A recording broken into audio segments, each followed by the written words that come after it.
क्या हम सब एक ही कॉमन एंसेस्टर से आए हैं और क्या नेचर खुद ही डिसाइड करता है कि कौन जिंदा रहेगा कौन नहीं। आज इस वीडियो में हम समझेंगे चार्ल्स डार्विन की एवोल्यूशन थ्योरी को बिल्कुल आसान और नॉर्मल शब्दों में। चार्ल्स डार्विन एक इंग्लिश नेचरलिस्ट थे जिनका जन्म 1809 में हुआ था। बचपन से ही उन्हें नेचर, इंसेक्ट, बर्ड्स और प्लांट्स में इंटरेस्ट था। उनके परिवार वाले उन्हें चाहते थे कि एक डॉक्टर बने, लेकिन उनका मन हमेशा एक नेचर स्टडी में ही लगता था। 1831 में उन्हें जहाज के द्वारा पूरी दुनिया घूमने का मौका मिला। इस जहाज का नाम था HMS बीगल। यही जर्नी उनके लाइफ का टर्निंग पॉइंट बना। HMS बीगल लगभग 5 साल तक समुद्र में ही रहा। इस दौरान डार्विन ने साउथ अमेरिका और अफ्रीका और खासकर गलापागोस आइलैंड का दौरा किया। गलापागोस आइलैंड पर उन्होंने अलग अलग प्रकार के बर्ड्स और एनिमल देखे, खासकर फिंच नाम की चिड़िया। हर आइलैंड पर उनकी चोंच अलग थी, यानी अलग शेप की थी। किसी की चोंच बड़ी और मजबूत, किसी की चोंच लंबी और मजबूत, यानी कहीं पतली और कहीं लंबी।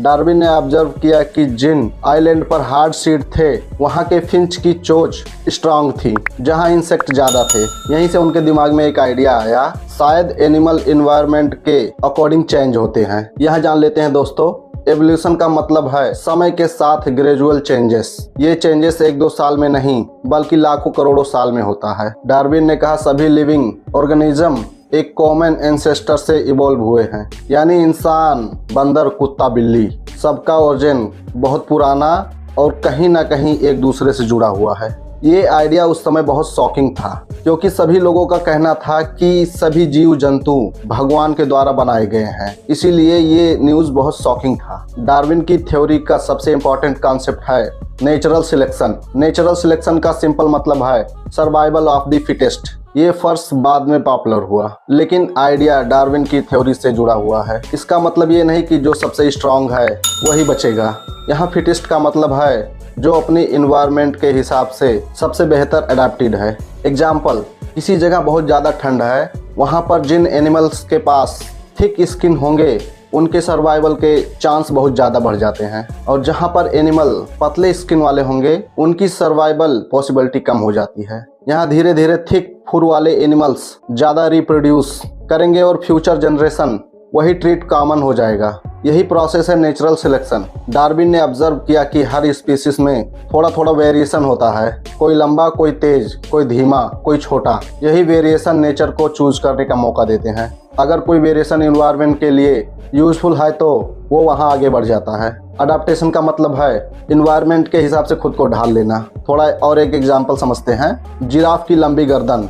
पहले सभी जिराफ एक जैसे नहीं थे, कुछ की गर्दन थोड़ी लंबी थी। जब पेड़ों की पत्तियां सिर्फ ऊंचाई पर ही रह गईं, तो लंबी गर्दन वाले जिराफ ज्यादा खाना खा पाए और सर्वाइवल कर गए, और धीरे धीरे लंबी गर्दन कॉमन हो गई। डार्विन ने कभी नहीं कहा इंसान सीधे बंदर से बने हैं। उन्होंने कहा कि इंसान और मॉडर्न मंकीज एक कॉमन एंसेस्टर थे। मतलब बहुत पुराने समय में एक ऐसा जीव था जिससे अलग अलग ब्रांचेस निकले, जैसे एक ब्रांच से मंकी बने और दूसरी ब्रांच से ह्यूमंस। ये कॉन्सेप्ट समझने के लिए एक ट्री को समझते हैं। ट्री में सिर्फ एक ही जड़ होते हैं, लेकिन ट्री के नीचे उनकी शाखाएं अलग अलग दिशा में जाती हैं। 1859 में डार्विन ने अपनी फेमस बुक लिखी। उस बुक का नाम था on the origin of species. इस बुक में उन्होंने अपनी थ्योरी को बहुत डिटेल्स में समझाई।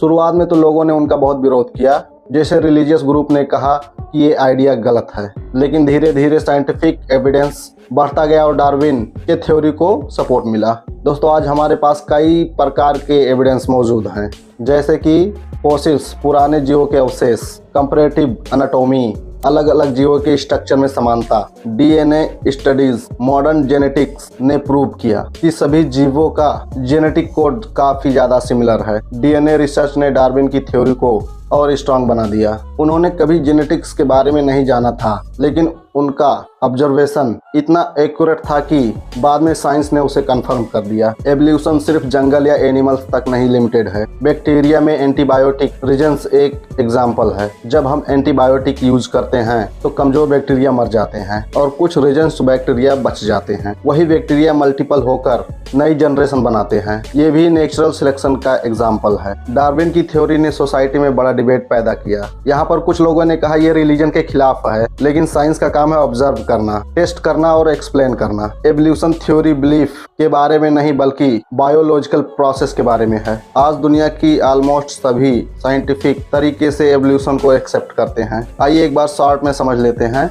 सभी जीव एक कॉमन एंसेस्टर से आए हैं। हर जनरेशन में वायरेशन होता है। नेचर यूजफुल ट्रेड को सिलेक्ट करता है। लाखों साल में छोटे छोटे चेंजेस मिलकर एक नई स्पीसीज बना देते हैं। यही है एवोल्यूशन बाय नेचर सिलेक्शन। दोस्तों वीडियो देखने के लिए बहुत बहुत धन्यवाद।